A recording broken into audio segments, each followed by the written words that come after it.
આ પાનનું તમને યાદ છે ને, આ 6 પાન 7 પાન ઉતારવાના, એક પાન આપણે મૂકી દેવાનું રોજ, અને 100 પાનનું આપણે એને પીલીને રસ કાઢી 1.5 ગ્લાસ પાણી નાખી અને ચટણી જેવું બનાવીને એને ઉકાળવાનું. અડધું પડી જાય એટલે અડધું પી જવાનું સવારે આપણે પાછું ઉકાળીને, અને અડધું બળી જવા દેવાનું, અને એ સવારે ઉકાળીને પાછું આંગળી હેતું કરીને ગાળીને પી લેવાનું.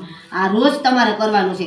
આ એક પાન હવે તમે આ એક પાન છે અત્યારે, બરોબર, પાછા તમે આજે 7 પાન લીધા ને તો એક આ પાન નાખી દેવાનું, એક પાન આમાં પાછું આમાં અડાડીને મૂકી દેવાનું ઘરમાં રાખવાનું જ. સવારે તમે પાછા લાવો ને પાન, ત્યારે જ આ પાનને જવા દેવાનું કચરામાં. કચરામાં જવા દેતા લે. હા, એટલે અડાડીને નાખવાનું, અડાડીને પાછું મૂકી દેવાનું, આને આપણે કચરામાં જવા દેવાનું.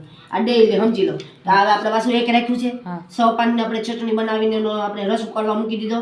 આ પાછા લેવા છે તમે ત્રીજે દિવસે, તો આમાં અડાડી ને આ પાન અહીં મૂકી દેવાનું, અને પાછું કચરામાં નાખી દેવાનું. આવી રીતનું ડેઈલી કરવાનું. સવારે ઉતારીએ ને પાછું બીજે દી સવારે ઉતારીએ ત્યારે જવા દેવાનું થાય. હા, તમે દિવસમાં 5 વાગ્યા પહેલા ગમે ત્યારે આ પાન લઈ શકો, બરાબર, પણ આ પાન તો રહેવા દેવાનું, નકર આ મંત્ર જતો રહે એમાં, બરાબર. પછી આમાં અડાડી ગયો ને પછી તમે તારી પાન જવા દેવાનું, ત્યાં સુધી રહેવા દેવાનું.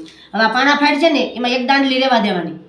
સમજી લો કે આ તમે આગળ રસ કાઢશો ઘરે જઈને, એક દાંડલી રહેવા દેવાની, પાછી લાવો ને એને અડાડીને આ દાંડલી જવા દેવાની, આમાંથી રસ કાઢવાનો, પછી પાછી તમારે એક દાંડલી રહેવા દેવાની, લાવો એટલે. હા, એવી રીતના કરવાનું.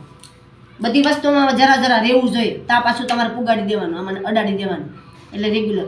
હવા મહિનો તમે લેશો એટલે તમારું બધું મૂળ જળ બળ બધું બહાર નાખશે, બરાબર. હવા મહિનો તમારે રેગ્યુલર ચાલુ રાખવું પડશે, એટલે ફરી પાછું તમને ઇન્ફેક્શન ન થાય.